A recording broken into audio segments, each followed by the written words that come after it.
All right, guys, welcome back to the program. So I know this episode or this news is a couple days old, but I'd figure I'd give my 2 cents and yell into the voids of the internet because, what else do I got to do with my time? So if you are here to listen to me piss and moan and rant and rave, I thank you.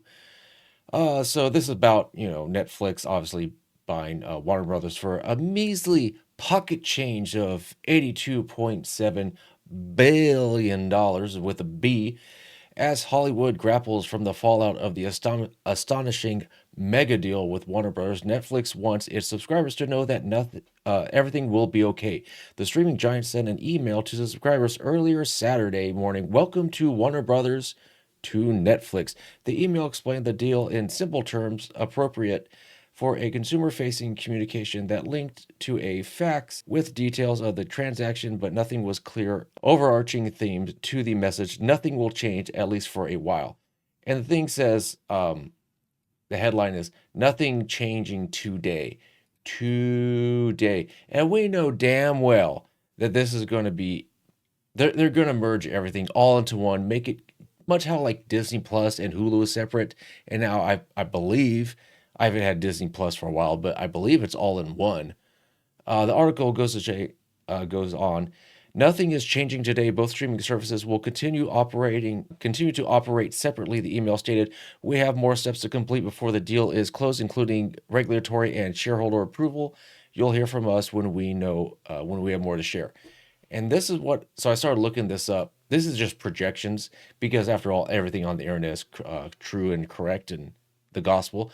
So right now, when you just Google it, it's saying that the theoretical window to FCC approval and all this stuff is anywhere from like 12 to 18 months. Now, when I started looking through the stocks, I didn't see much. I mean, there's a little bit of fluctuation.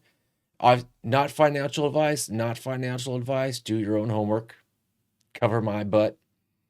But you can see Netflix, it's about $100, 100 and a quarter right now. Was at, 104.67. So I mean, $4 down, nothing biggie. Warner Brothers going up on the green. Nice to see. Once again, not financial advice. But nothing crazy, nothing astonishing.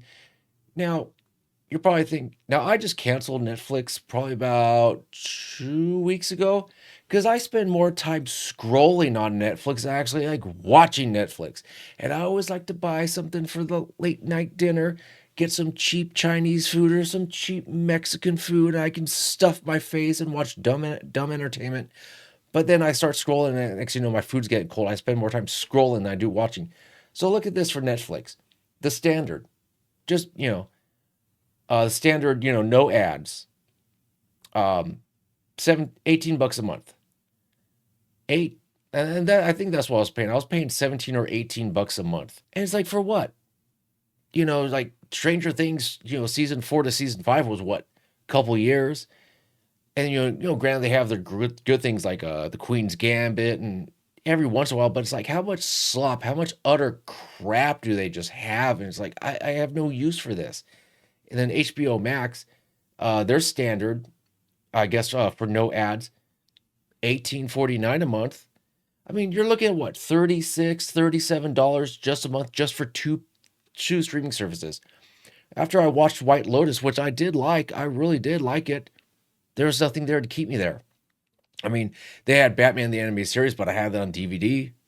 I've already seen it 1,000 times over because I was a child of the 90s. There's just nothing there to keep me there. And damn well spending $82.7 billion, they are not going to be keeping this at a measly $18. And I say measly, even though my cheap ass wanted to cancel it. Um, they're not going to keep this 18.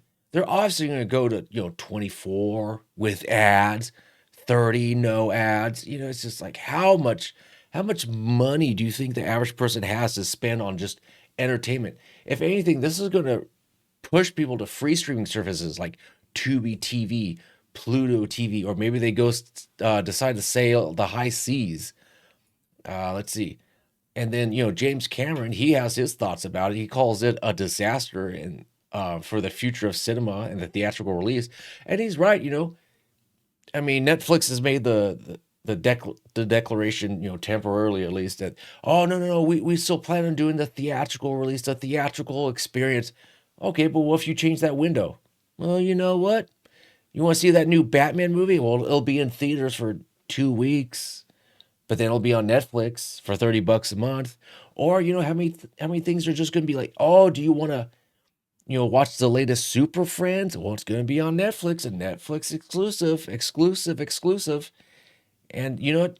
This will probably be the end of the movie industry, because if Netflix really does rein in the theatrical window, why would I want to go and check this out? The approximate average movie cost for a ticket is $16.08, and obviously, um, some of the higher ones. When I was looking at Predator Badlands, it was $23.08. I'm sorry, I am not spending 23 effing dollars for a 2 hour movie. Get the hell out of there. That's insane. 23 bucks for a 2 hour movie? And I think these exorbitant amount of prices, 20, let's go with the national average, 1608.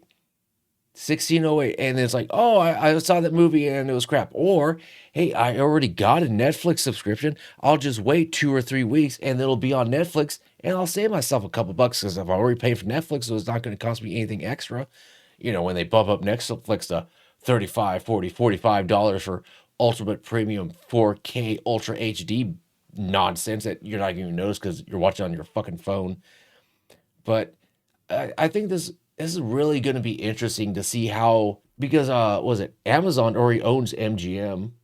When's the last MGM thing I've seen? What are they doing with 007? What are they doing with RoboCop? I mean, come on, you bought this for its IP. Give us some effing content, and not just a slop. Because how many times have you seen Netflix just rolling out slop, slop, slop, slop, slop? It's like South Park, like, welcome to Netflix, you're approved. Netflix, you're greenlit. Who am I speaking with? You know, so hopefully they bring some quality, especially if they want to go to a theatrical, stay with a theatrical release. But man, I mean, they start pulling back, Disney's going to do the same thing. Like, we're going to pull back from 6 weeks to 4, and then 4 to 3, and next thing you know, movie theaters are going to start closing, and everything's going to be a subscription service. Like they say, you'll own nothing and be happy, because it'll all be on the cloud. It'll all be digital. It'll all fit in your pocket, with your digital communication device. I love my phone, but there's something about sitting back, eating some popcorn and watching the glory of the big screen. I wouldn't have wanted to watch, Endgame or the movie Gravity. I mean, Gravity is a movie it lives on the big screen. That movie is amazing. If I were to watch it on my phone, I'd be like, to the next, to the next, to the next. I mean, how many iconic, legendary movie characters became because they're on the big screen? Do you think RoboCop would have become the pop culture icon that it would have become if it was like a streaming exclusive, straight to streaming? Predator, Aliens, Terminator. I mean, the list goes on and on and on. And even RoboCop got his 9 foot, no, 11 foot bronze statue in Detroit not too long ago. That never would have happened if it was just a streaming only thing. Anyways, that's enough ranting and raving for me. I will go shake my fist in the sky because old man yells at clouds. As always, thank you, take care, and take it easy.